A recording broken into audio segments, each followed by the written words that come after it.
Happy Friday, dividend growth stock enthusiast. It is Colby, the DJI Crab, coming at you with the final four-tier review of the calendar year of 2024. This is our last opportunity here to do a Friday video going over the four tiers, but don't worry, these Friday videos are going to keep going through into 2025 as well.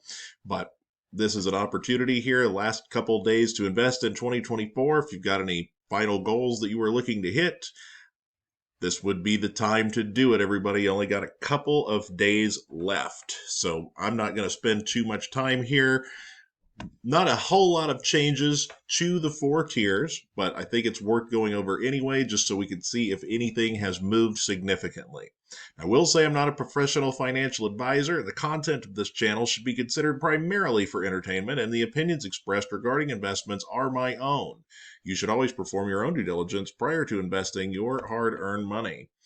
I always like to go over, for anyone who is new, the DJI Crab Investment Allocation Strategy. Strategy goes like this. A minimum of 50% of new money goes into age-appropriate ETFs. This channel is all about age and time horizon, the most important metric a dividend growth stock investor should take into consideration. Now, I'm looking for stocks that are yielding 30% or more above their 4-year average yield within my particular age tier.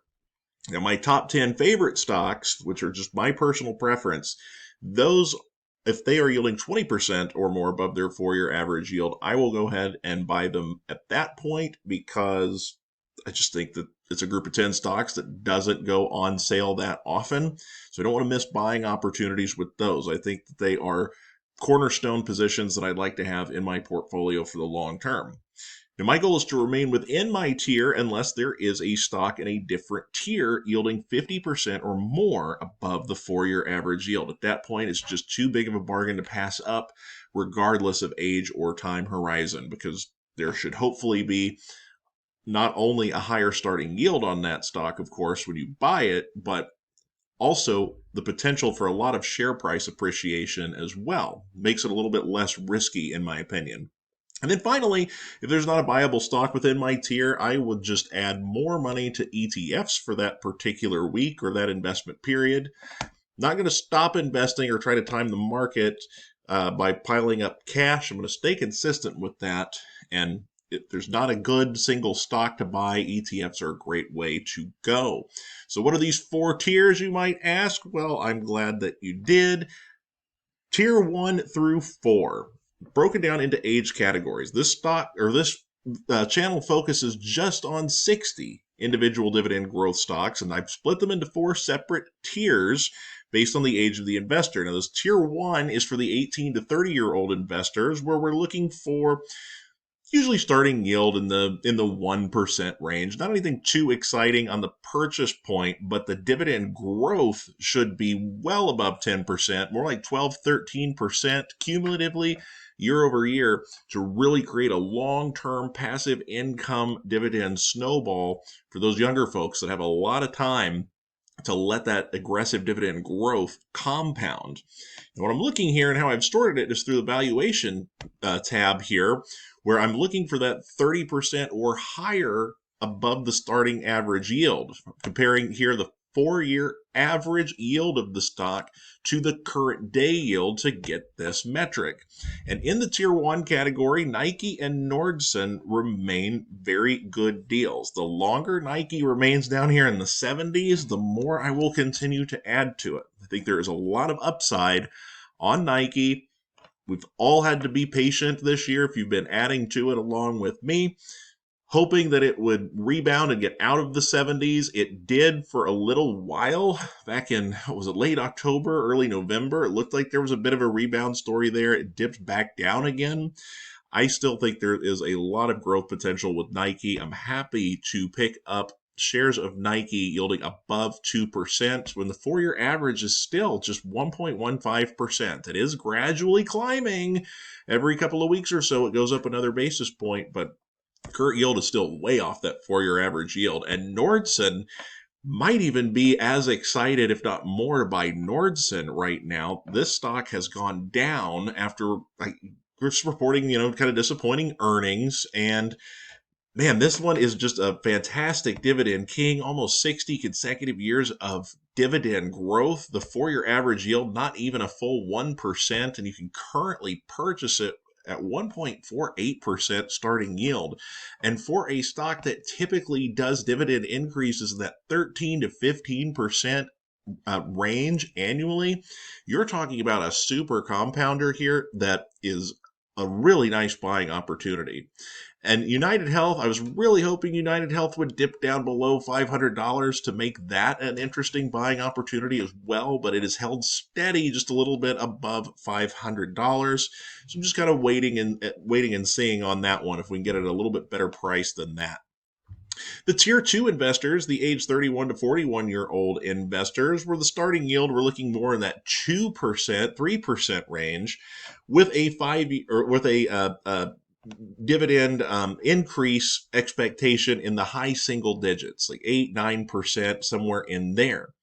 And in this category, Hershey and Target remain the dogs. I definitely really like both of these stocks. If you've been watching the channel for a while, you know that I keep adding to that Hershey position in the DJI Crab portfolio here on the channel. And I just think that it's such a great deal, and I'm very happy to continue to add to it. And then Target, it was a lot lower than this at one point in time. It's starting to rebound a little bit, but I don't think that it's too late to continue adding to Target. And then, man, American States Water, oh, so close to hitting that 30% mark. It's still not a terrible buy here, below $78. I wouldn't turn my nose up at you if you got it for $77.97. But American States Water, almost 70 consecutive years of annual dividend growth. They typically raise that dividend just where we want it in this category. High single digits, 8, 9% year over year. They're pretty consistent with that. Currently get that at a starting yield of 239 when the 4-year average is 184. This is what we want. We want that passive income at a good deal. All of these companies are very high quality. Maybe some, maybe more than others, in your opinion, but this was a very carefully curated list, and I'm very comfortable with all of these stocks, even the ones that are getting trounced right now. Very happy to buy them, and eventually stocks like these will recover, and some other ones will go through a slump, and then we just shift up the focus there.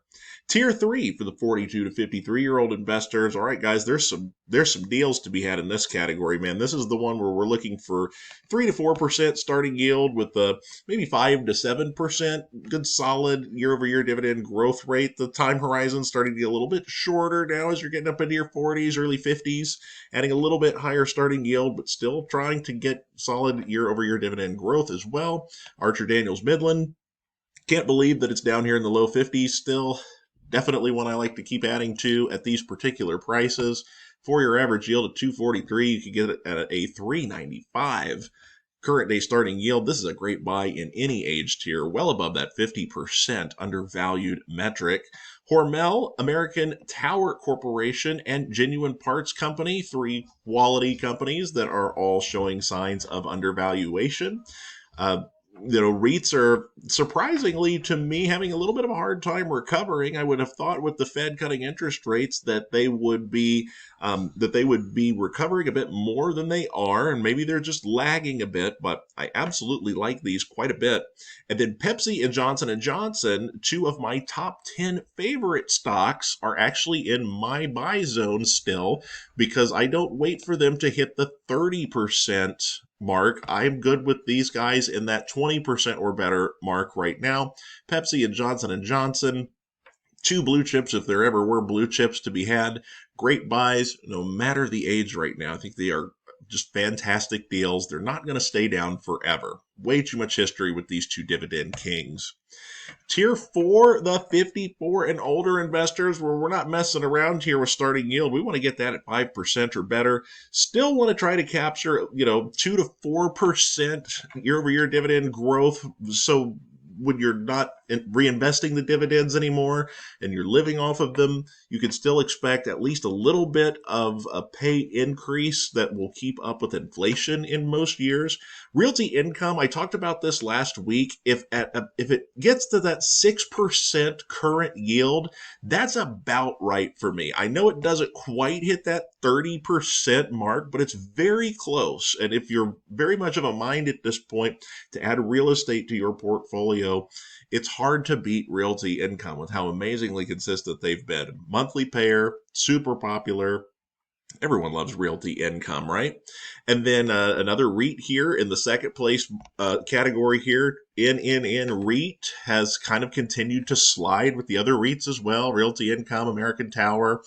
It's not a screaming buy at this point in time. I still want that to get down below $40 before I'm really going to start taking a look at it.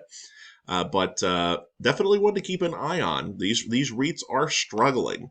Quick look here at the top 10 tab. These are not new stocks. These can all be found somewhere between tier 1 and 3, but they are my top 10 favorites. I track them separately on their own tab so I can make sure I'm keeping a very close eye on them. And again, any of these hit that 20% or more undervalued mark, I'm jumping all in. I don't care what your age or time horizon is. You just got to add quality when it's on sale, when you can get it. So what does the investment strategy look like for the week? It is fairly similar to last week. There are a ton of options available. And if you are of a mind to really spread the love around and diversify your positions, this is a great time to do so because there are a lot of quality things to buy right now.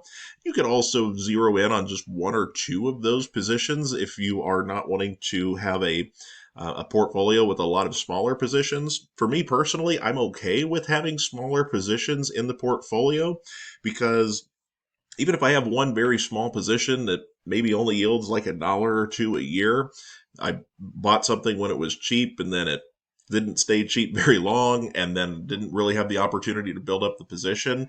I don't really look at that one position and say, well, that's only paying me out $1 a year, so what's the point in even having it? I'm really looking at that overall total that the portfolio is yielding out and the expected growth rate. The sum of the parts, not the size of the individual parts, is what I'm focusing in on.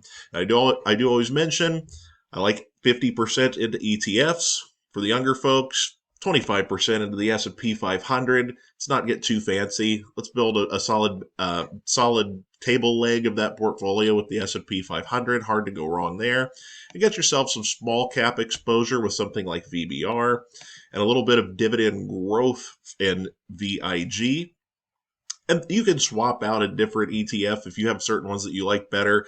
But I was pretty careful when I selected these ETFs for the age tiers. I think these are all really good ones, you guys. But if you've got better ones that you prefer over some of these, that's fine. Leave it down in the comments. Let me know, and we can always take a look at it. I recently did an analysis of VIG versus DGRO. Go back and check out that one. It's a pretty recent one. Tier 2, same 4 ETFs. Different weighting with more emphasis placed on that dividend appreciation fund as opposed to the S&P 500 and the small caps. Tier 3, VYM, SCHD, DHS. These are my 3 favorite higher yielding ETFs that produce a bunch of qualified dividend income and give you good solid dividend growth. SCHD's been killing it.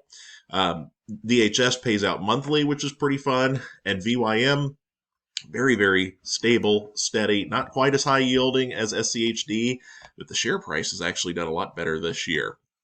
And then for tier 4, you've got high yielding SPYD to cover you on the stock front, 80 highest yielding stocks in the S&P 500, and then high yield bonds, preferred shares, MLPs, covered call ETFs. And all of these tiers are going to do 5% in BYMI, the only non-US stock investment that I make. And while you guys look at all these options, you might have to pause the video and just kind of review them here. Tier 1, Nike, Nordson, got to get the undervalued ones in your tiers. Pepsi and J&J, my top 10 favorite stocks. They're worth adding to here. Hershey, Archer, Daniels, Midland, both yielding 50% or more above their 4-year average yield, so they're fair game. Weighting here on tier 2, a little different, where Hershey and Target get the lion's share. Pepsi, J&J, Nike, Nordson, ADM. all stocks that are in my buy zone category.